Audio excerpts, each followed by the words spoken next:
आज के क्लास में हम प्रायिकता के बारे में पढ़ेंगे। जो प्रायिकता मैथ में अच्छा खासा अंक रखता है। सांख्यिकी और प्रायिकता से लगभग 6 क्वेश्चन पूछे जाते हैं। अभी नया सिलेबस चेंज है, ऑब्जेक्टिव है, तो ऑब्जेक्टिव में ज़्यादातर क्वेश्चन इसे पूछा जाएगा, ठीक ना, सांख्यिकी और प्रायिकता का। अब देखिएगा यहाँ पर प्रायिकता क्या होता है। आज की हम क्लास में पढ़ने वाले हैं प्रायिकता के बारे में। प्रोबेबिलिटी, प्रायिकता क्या होता है। प्रायिकता का मतलब होता है घटना। प्रायिकता का मतलब होता है घटना, यानी कोई काम हो रहा है। जैसे मैं बोर्ड पर लिख रहा हूँ मार्कर से, अब लिख रहा हूँ तो लिखने के बाद जब मार्कर मैंने लिया तो 2 ही काम हो सकता था, या तो यह मार्कर इस बोर्ड पर लिखेगा और नहीं तो नहीं लिखेगा। तब यह 2 काम होगा कि नहीं। लिख देगा तो एक घटना हो गई, नहीं लिखेगा तो दूसरी घटना हो गई। तो मार्कर लिखे या ना लिखे यह घटना होती है। इसी प्रायिकता के बारे में हम समझेंगे आज कि प्रायिकता क्या है और कैसे इससे प्रश्न पूछे जाते हैं, उसी के बारे में। देखिए, अब ये घटना जब होता है, प्रायिकता का मतलब घटना होता है, तो घटना 2 तरह से होता है। एक घटना जो घट सकती है, जो घटती है, एक घटना जो घटती है, और दूसरी जो नहीं घटती है। क्या नहीं घटती है? एक घटना जो घटती नहीं है और पहली घटना जो घटती है। तो जो घटना घट जाती है इसको निश्चित घटना कहते हैं। क्या कहते हैं? निश्चित घटना कहते हैं। और जो नहीं घटता है उसको अनिश्चित घटना कहते हैं। उसको अनिश्चित घटना कहते हैं। 2 तरह की घटनाएं होती हैं, एक निश्चित और दूसरा अनिश्चित होती है। अब देखिए, निश्चित घटना जो होता है, यह निश्चित का मतलब होता है संभव। क्या? संभव होता है। और अनिश्चित का मतलब होता है असंभव। असंभव, यानी एक घटना निश्चित होती है, असंभव। अब देखिए, यह घटना जब घटा होगा तो इसका कुछ ना कुछ परिणाम होगा। तो यह असंभव घटना है तो इसको लिख देंगे असंभव परिणाम। और यह संभव था तो संभव परिणाम, यह असंभव था तो असंभव परिणाम। यानी आपको 2 कॉन्सेप्ट क्लियर हुआ ऑब्जेक्टिव का। पहला ये कि निश्चित घटना में कैसा परिणाम होता है तो संभव, और अनिश्चित घटना में कैसा परिणाम होता है तो असंभव। 2 मिला। अब देखिएगा, निश्चित घटना को PE से इंडिकेट करते हैं, PE से, और अनिश्चित घटना को PE डैश से इंडिकेट किया जाता है, PE डैश से। क्लियर? अब यहाँ क्वेश्चन पूछा जा सकता है कि प्रायिकता में जो घटना होती है वो कितने प्रकार की होती है। तो 2 प्रकार की घटना, एक घटती है और दूसरा नहीं घट पाती है। तो जो घट जाती है उसको निश्चित घटना कहते हैं और उसका परिणाम संभव होता है, नहीं संभाविक परिणाम, संभव परिणाम होते हैं, जिसको इंग्लिश में PE से इंडिकेट किया जाता है। और जो घटना नहीं घटती है उसको अनिश्चित घटना कहते हैं। जो परिणाम देगा वह असंभावी परिणाम होगा और इसको PE डैश से सूचित किया जाएगा। क्लियर? अब देखिए, अब इसके आते हैं सूत्रों पर कि इसका सूत्र क्या होता है। तो इसका सूत्र है प्रायिकता का सूत्र है अनुकूल परिणामों की संख्या, अनुकूल परिणामों की संख्या, परिणामों की संख्या बटा प्राप्त कुल परिणामों की संख्या, प्राप्त कुल परिणामों की संख्या, परिणामों की संख्या। यह सूत्र होता है। प्रायिकता का सूत्र क्या होता है? अनुकूल परिणामों की संख्या बटा प्राप्त कुल परिणामों की संख्या। अब यह जो संख्या, परिणाम का जो संख्या दिया है, यह माध्यम पर डिपेंड करता है। यानी क्वेश्चन जो पूछा गया है उसमें जितना संख्या होगा, यानी उस माध्यम का, उस क्वेश्चन का जितना परिणाम होगा उसको टोटल परिणाम कहते हैं। और जिसके बारे में पूछा गया होगा उसको अनुकूल परिणाम कहते हैं। तो जो अनुकूल परिणाम होता है उसको ऊपर लिखा जाता है और जो टोटल परिणाम होता है उसको नीचे लिखा जाता है। अब देखिए, यहाँ पर इसका मान कहाँ से कहाँ तक होता है। तो देखिए, मान लिया कि अभी जो मैंने आपसे बहुत पहले कहा था कि ये मार्कर जो है चलना प्रारंभ करेगा कि नहीं करेगा, तो यह मार्कर सिंगल था जिस पर हम लोग अनुमान लगा रहे थे कि यह मार्कर लिख पाएगा कि नहीं लिख पाएगा। तो यह मार्कर क्या है, अकेले है। अब अकेले से याद रखिएगा कि प्रायिकता का जो अधिकतम मान होता है वह 1 होता है, अकेले से 1 होता है। तो प्रायिकता का अधिकतम मान कितना होता है, प्रायिकता का अधिकतम मान 1 होता है। क्या होता है, 1 होता है। प्रायिकता का अधिकतम मान कितना होता है, 1 होता है, यानी 1 से ज़्यादा प्रायिकता नहीं हो सकती।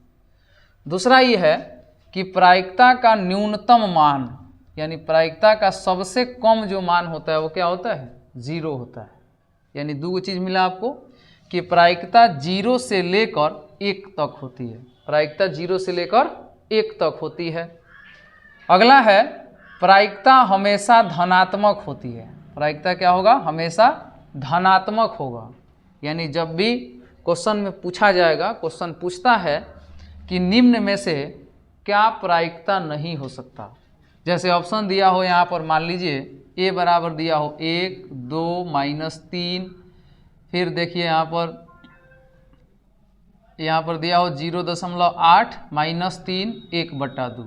अगर ऐसा दिया हो और आपसे पूछे कि इसमें से बताइए कि कौन प्रायिकता नहीं है, तो आपने देखा कि एक तो इसका अधिकतम मान है, यानी प्रायिकता हो सकता है। दूसरा में देखिए 0.8, जो 0 से ज़्यादा तो है लेकिन 1 से कम है, यह भी हो सकता है। तीसरा दिया है -3, तो अभी आपसे कहा गया है कि प्रायिकता केवल धनात्मक होती है और यहाँ चिन्ह क्या है, ऋणात्मक है, यानी यह प्रायिकता नहीं हो सकता। अगला दिया है 1/2, यह भिन्नात्मक तो है, जब इसको पॉइंट में बदलेंगे तो यह 0.5 हो जाएगा। अब 0.5 होगा तो 0 से ज़्यादा होगा लेकिन 1 से कम होगा, तो यह क्वेश्चन पूछा जाता है कि प्रायिकता का मान, न्यूनतम मान कितना होता है, तो 0, अधिकतम मान कितना होता है, तो 1, यानी प्रायिकता 0 से लेकर 1 के बीच में होता है। क्लियर। चलिए अब यहाँ आइए, एगो सूत्र आपको यहाँ देखने को मिला कि प्रायिकता बराबर होता है अनुकूल परिणामों की संख्या बटा प्राप्त कुल परिणामों की संख्या। अब यहाँ दूसरा देखिएगा, दूसरा इसका सूत्र होता है कि हमने देखा कि यह जो मान होता है प्रायिकता का अधिकतम वह कितना होता है, 1 होता है। अब 1 इसलिए होता है क्योंकि मार्कर वाला उदाहरण से पाया गया था कि उसमें 2 घटना होती है और दोनों मिल के 1 घटना होता है। 2 घटना होती है और दोनों मिल के 1 प्रायिकता होता है, यही ना सीखे थे। तो वहीं पर यानी कि PE निश्चित घटना प्लस PE डैश अनिश्चित घटना, निश्चित घटना और अनिश्चित घटना का जो योग होता है वह 1 होता है। यानी निश्चित घटना और अनिश्चित घटना को जोड़ने के बाद जो राशि होगी वो क्या होगी, 1 होगी, ठीक ना, 1 के बराबर होता है। दूसरा देखें यहाँ पर, अगर यहीं से हमको निश्चित घटना का मान निकालना हो तो हम PE डैश को बराबर के उस पार भेजेंगे, तब प्लस में इधर है, उधर जाने के बाद माइनस कर देगा तो 1 - PE डैश हो जाएगा। अगर हम यहाँ से अनिश्चित घटना का मान निकालें PE डैश का तो 1 - PE हो जाएगा। ध्यान से देखिए, यहाँ पर 3 गो सूत्र है आपके पास, है ना, 3 गो सूत्र है। पहला है कि प्रायिकता का सूत्र होता है अनुकूल परिणामों की संख्या बटा प्राप्त कुल परिणामों की संख्या। दूसरा है कि इन दोनों का योग हमेशा 1 होता है। तीसरा है कि PE जो है अगर निकालना हो तो 1 में से PE डैश को घटा देंगे, और चौथा है कि जब PE डैश निकालना हो तो 1 में से PE को घटा देंगे, ठीक है। अब आइए हम लोग तीनों सूत्र जो देखे थे, अब इसमें जो महत्वपूर्ण है कि किस किस से क्वेश्चन पूछा जाता है, यानी कौन कौन चीज़ पूछा जाएगा आपसे, उसके बारे में आइए। यहाँ पर पूछा जाता है सबसे ज़्यादा पासा, पासा के बारे में पूछा जाता है। पासा, पासा क्या है, तो पासा जो है वह लूडो का गोटी होता है, सब कोई यूज करता है, लूडो सब कोई खेलता है। तो लूडो का जो बड़ा वाला गोटी होता है जिस पर 1 से लेकर 6 तक लिखा होता है अंक, तो वह पासा होता है, और इस पर अंक होता है 1, 2, 3, 4, 5, 6, यानी कि डॉट मारा होता है, 1 गो डॉट, 2 गो डॉट, फिर 3 गो, फिर 4 गो, फिर 5 गो और लास्ट में 6 गो, ऐसे करके उस पर डॉट बिंदु डाले गए होते हैं। तो अब यहाँ देखिए इस पासा को अगर काउंट करें तो 1, 2, 3, 4, 5, 6, कितना संख्या आ गया इसका लास्ट, 6। यानी यही जो आप पहले सूत्र लिखे थे कि प्राप्त कुल परिणाम क्या होता है, तो जैसे यह लूडो है, लूडो को फेंका गया है तो इस पर कितना संख्या है, 6 है ना टोटल, तो यही 6 इसका क्या होगा, प्राप्त परिणाम होगा। क्या होगा, प्राप्त परिणामों की कुल संख्या होगा। 6 क्या होगा इसका, प्राप्त परिणामों की कुल संख्या होगा। क्लियर हो। यहाँ आइए, अगर हम इसकी बात करें, लूडो की बात करें, तो यहाँ से क्वेश्चन पूछा जा सकता है आपसे। क्वेश्चन पूछा जाएगा कि एक लूडो के गोटी चाहे पासा, एक पासे को फेंकने पर उस पर 5 से कम अंक आने की प्रायिकता बताइए। जैसे एक क्वेश्चन पूछा है कि एक लूडो को, पासे को फेंका गया है तो 5 से कम अंक आने की प्रायिकता, अंक आने की प्रायिकता। अब इसको आप बनाइए। तो आप जानते हैं कि प्रायिकता का सूत्र क्या होता है, अनुकूल परिणाम बट्टा अनुकूल परिणामों की संख्या बटा कुल परिणामों की संख्या। कुल परिणाम जो आपको प्राप्त है, यानी प्राप्त कुल परिणामों की संख्या होता है। तो अनुकूल वही होगा जो प्रश्न में पूछा जाएगा। तो यहाँ पूछा गया है 5 से कम अंक आने की। तो 5 से कम कितने अंक हैं, 4 3 2 1। इसको काउंट करें तो 1 2 3 4, यानी 4 गो ऐसा अंक है जो 5 से कम है। तो 4 बट्टे क्या हो जाएगा, कुल परिणाम इसका 6 है, 4 बट्टे 6 हो जाएगा। यानी 2 दूना 4, 2 तिया 6, यानी 2 बट्टे 3 इसका आंसर हो जाएगा। क्लियर है, 2 बट्टा 3 इसका आंसर हो जाएगा। क्लियर हो। अब यह तो लूडो वाली बात थी। अब आएगा, यह लूडो वाली बात थी जो पासा कह रहा था, और पासा सिंगल था, सिंगल फेंका गया तो 6 गो परिणाम आया। अगर पासे को डबल फेंका जाए, यानी एक पासा को 2 बार फेंका जाए, और चाहे 2 गो पासा को 1 बार फेंका जाए, बात बराबर होती है। तो वही अगर 1 गो पासा को फेंका गया है तो 6 बार में 6 गो परिणाम आया है। तो अब 2 गो पासे को जब फेंकेंगे तो उसके 36 परिणाम आते हैं। कैसे आते हैं देखिए। मान लिया कि पहले पासे में 1 गिरा तो दूसरे में 2 गिर गया, यानी दोनों एक बार फेंके थे, तो पहले वाले में 1 गिरा है और दूसरे वाले में 2 गिरा है।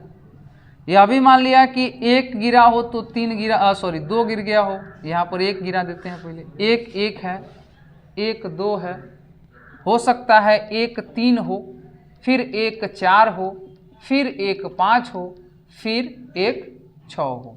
यानी देखिएगा ध्यान से, तो पहले वाले पासे में मान लिया कि केवल 1 गिरा है, तो दूसरे वाले पासे में 1 2 3 4 5 6 गिरा है। और हम जानते हैं कि उस पर अधिकतम संख्या 6 होता है, 7 नहीं हो सकता, तो 6 तक ही गिरा है।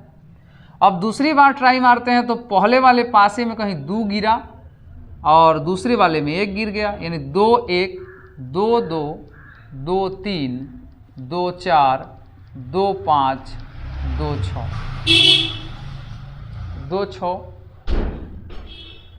अब यहाँ देखिए 3 1 हो सकता है, 3 2 हो सकता है, 3 3 हो सकता है, 3 4 हो सकता है, 3 5 3 6 ये हो सकता है।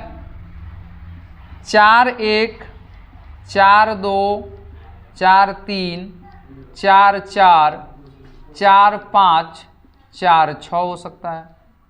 उसी प्रकार 5 1 5 2 5 3 5 4 5 5 5 6 हो सकता है। उसी तरह 6 1 6 2 6 3 6 4 6 5 6 6 हो सकता है। अब देखिए यहाँ पर इधर से भी आप चेक करें तो पहले पासे में 1 2 3 4 5 6 तक राशि गिर चुकी है, और हम जानते हैं कि उसमें टोटल संख्या कितना होता है 6। इधर से चेक करें तो दूसरे वाले में 1 2 3 4 5 6 राशि गिर चुकी है, यानी टोटल कितना होता है 6। यानी दोनों स्थितियों में पासा जब फेंका गया है तो दोनों पर सेम राशि गिर चुका है, यानी 6 बार राशि गिर गया है।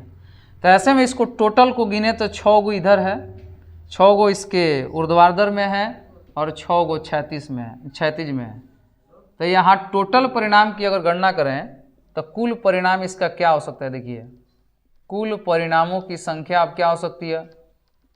तो 6 गो इधर है, 6 गो इधर है, तो 6 गुना 6 यानी 36, या क्वेश्चन पूछा गया आपसे कि एगो पासा को फेंके तो कितने परिणाम आते हैं? 6, और जब 2 गो पासा को फेंके तो कितने परिणाम आते हैं? तो 36 आते हैं। अब इसमें से क्वेश्चन पूछा जाएगा, इसमें पूछा जाएगा। अब क्वेश्चन पूछने के तरीके कई हो सकते हैं।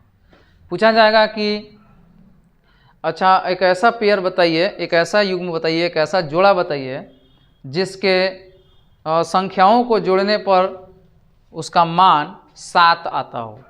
तब देखिएगा इसमें ढूंढना शुरू करेंगे। तो एक पेयर यहाँ है जो 1 और 6 है। अब दोनों को जोड़ेंगे तो 7 आ जाएगा कि नहीं? तो एगो परिणाम यहाँ मिल गया अनुकूल। यहाँ देखिए 2 5 मिल के 7 होता है, 2 गो हो गया। यहाँ देखेंगे तो 3 4 मिल के 7 होता है, 3 हो गया। फिर यहाँ देखिए 4 3 मिल के 7 होगा, 4 हो गया। फिर 5 2 मिल के 7 होता है, 5 हो गया। और फिर 6 1 मिल के होता है तो 6 हो गया। यानी इसी में से आपसे क्वेश्चन पूछा जाएगा और पूछा जाता है। तो आप बस इतना आपको मालूम होना चाहिए कि टोटल परिणाम होता क्या है, तभी आप अनुकूल निकाल सकते हैं। तो एक पासा को फेंकने पर टोटल परिणाम 6 होता है और 2 पासे को फेंकने पर 36 होता है। इस बात को याद रखिएगा। जिसको नोट करना है नोट कर सकता है। अब आगे देखिए, दिख रहे हैं आप निशान? आगे है, यह तो पासा वाला हो गया, यह तो पासा वाली बात हो गई। अब देखिएगा, अब आपसे पूछता है ताश के गड्डी के बारे में। ताश के गड्डी, इसके बारे में पूछता है। तो देखिए ताश की जो गड्डी होती है वो 52 पत्तों की होती है। कितने पत्तों की? 52 पत्तों की। अब यहीं पर इसका आंसर मिल गया कि ताश के गड्डी में कुल परिणाम की संख्या कितना होता है? 52 होता है। कितना होता है? 52 होता है। अब इस ताश की जो गड्डी होती है ना, इसमें 2 रंग होते हैं और 4 प्रकार होते हैं। जिसमें एक होता है इस प्रकार का, जिसका रंग लाल होता है। रंग कैसा है इसका? लाल है। एक होता है इस प्रकार का, जिसका रंग क्या होता है? लाल होता है। इसका भी रंग लाल होता है। एक डिजाइन होती है फिर इस प्रकार की, जिसका रंग काला होता है। रंग इसका काला होता है। और एक डिजाइन होता है इस प्रकार का। एक डिजाइन इस प्रकार का होता है जिसका रंग काला होता है। इसका भी रंग कैसा होता है? काला होता है।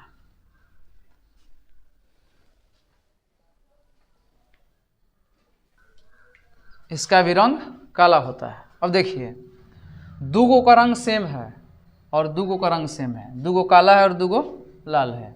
52 पत्तों में कितने रंग हैं? तो 2 गो रंग हैं। एक 2 गो लाल है और 2 गो काला है। तो यह जो पहला रंग लाल है और जो पान के तरह दिख रहा है, पान के पत्ता तरह, तो इसका नाम होता है लाल पान। किताब में लाल पान कहा जाता है। यह जो बर्फी आकार में दिख रहा है आपको, इसका नाम होता है आपको ईंट का पत्ता।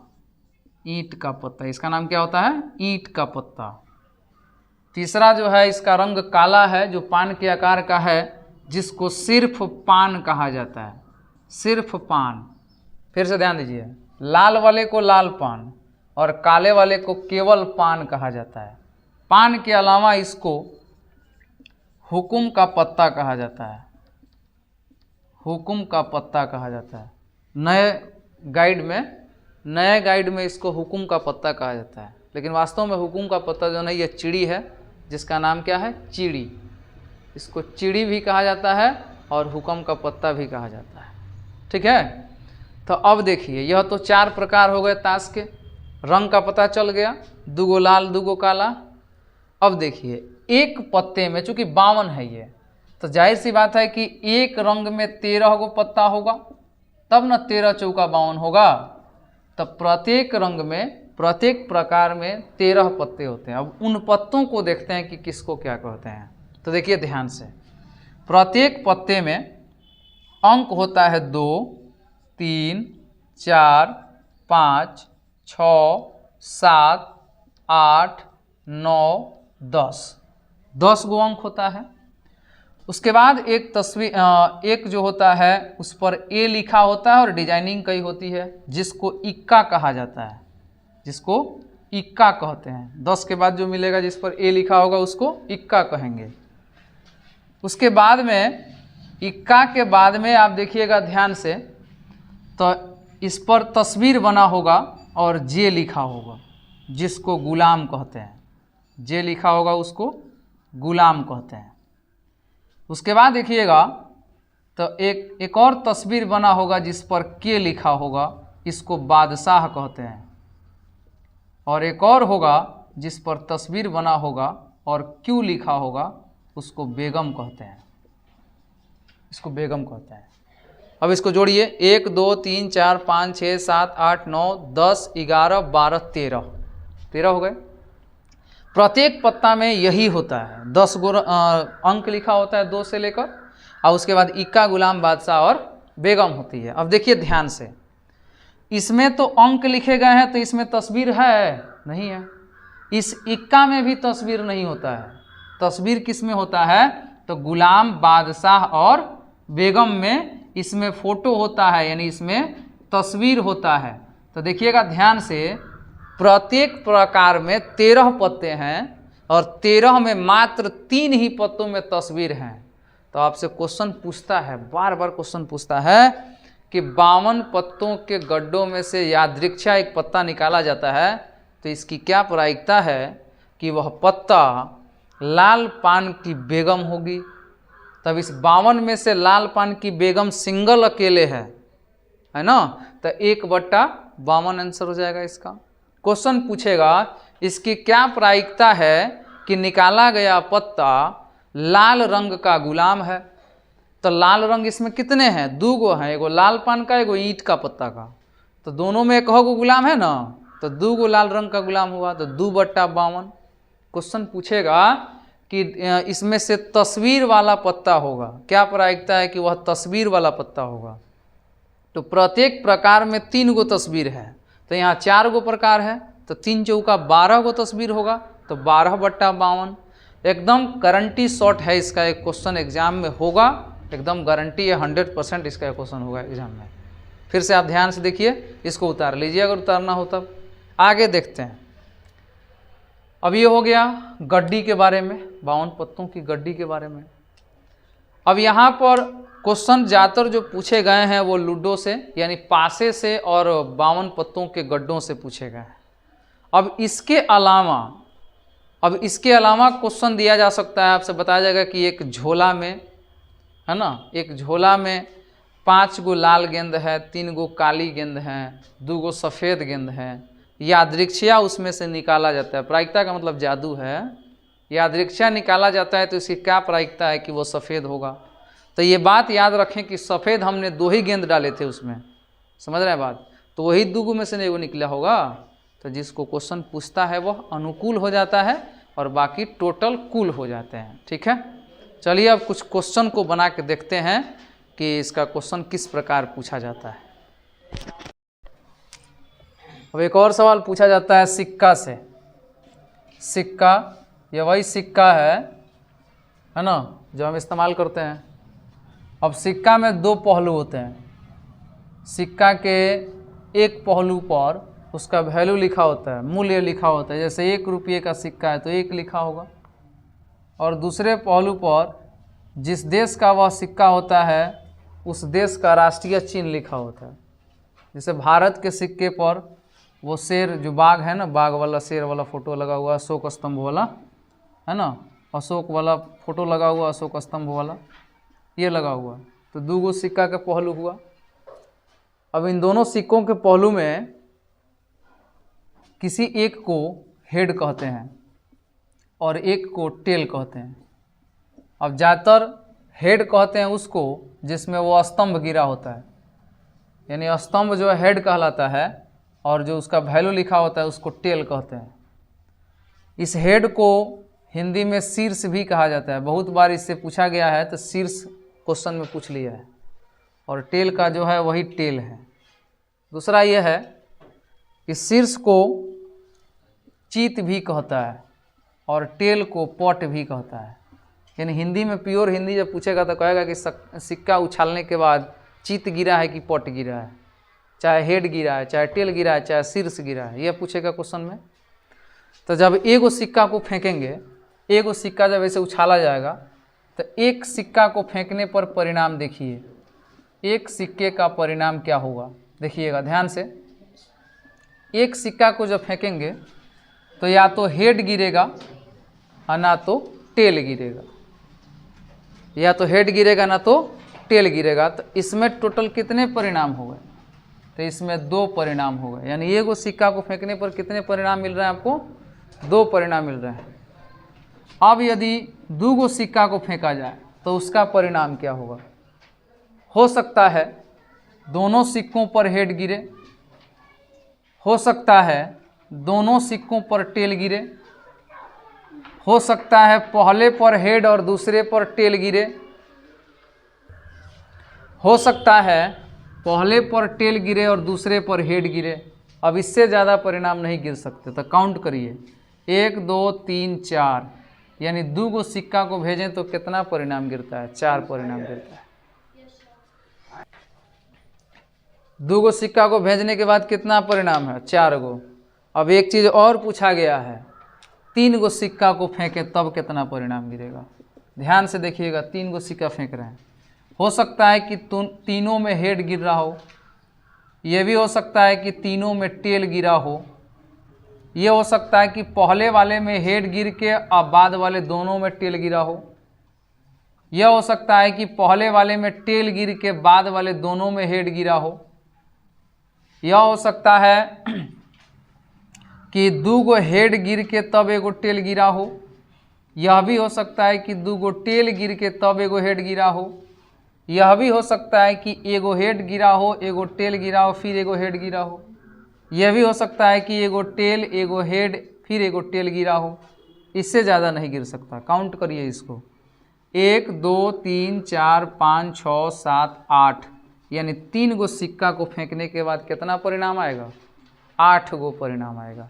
काउंट करिए, पहले वाले में 2 सिक्का को फेंकें तो 4, 3 सिक्का को फेंके तो 8 परिणाम गिरते हैं। ठीक है, अब इसको भी आपको देखना चाहिए कि किस में कितना टेल गिरा है। अब यहाँ से भी क्वेश्चन बनाया जा सकता है कि 2 सिक्कों को एक बार फेंकने के बाद समान परिणाम आने की प्रायिकता क्या है? तो समान परिणाम 2 बार आया है, यानी दोनों में हेड और दोनों में टेल 2 बार आया है, तो 2/4 हो जाएगा। उसी तरह इससे क्वेश्चन बनाया जाता है। आइए कुछ क्वेश्चन देखते हैं कि इसका क्वेश्चन कैसे पूछा जाता है।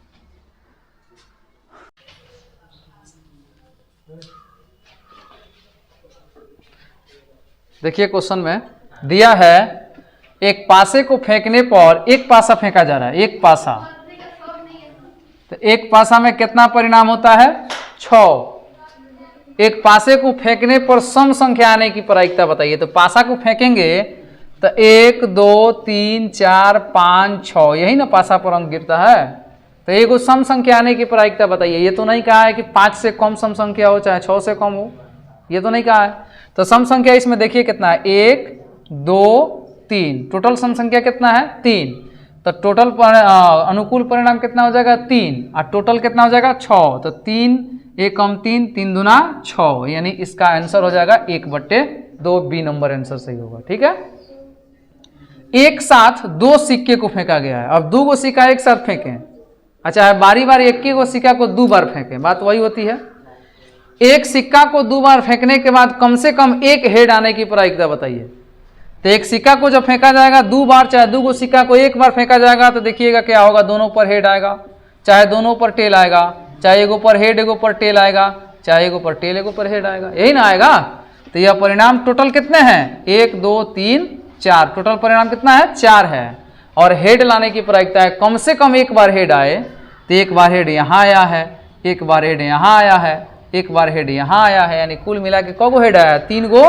तो 3/4, यानी ऑप्शन नंबर डी इसका सही उत्तर हो जाएगा, 3/4। क्लियर हो?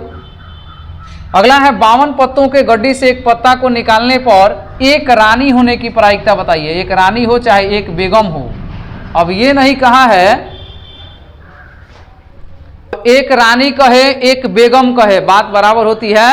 अब ये नहीं कह रहा है कि वह रानी लाल रंग की होगी काली रंग की होगी, ये नहीं कह रहा है। ये भी नहीं कह रहा है कि वो किस की होगी, किस प्रकार के पत्ते की होगी। तो ऐसे में हम देखते हैं कि 52 पत्तों में 4 गो प्रकार है और चारों में एक एक रानियां होती है, एक एक बेगम चारों में होती है। तो अनुकूल परिणाम इसका 4 गो होगा, चूंकि रानियों की टोटल संख्या 4 होता है। अब पत्ता कितना है तो 52 है, तो 13 एक 4 से इसको काटेंगे तो 4 से कट जाएगा आपको 4 एकम 4, 4 तिया 12, यानी देखिएगा 1/13 इसका आंसर होगा। ऑप्शन नंबर डी सही है इसका आंसर। तीनों से एक एक क्वेश्चन आपको दे दिया गया। फिर अगले क्लास में अगला थ्योरी और अगला क्वेश्चन दिया जाएगा।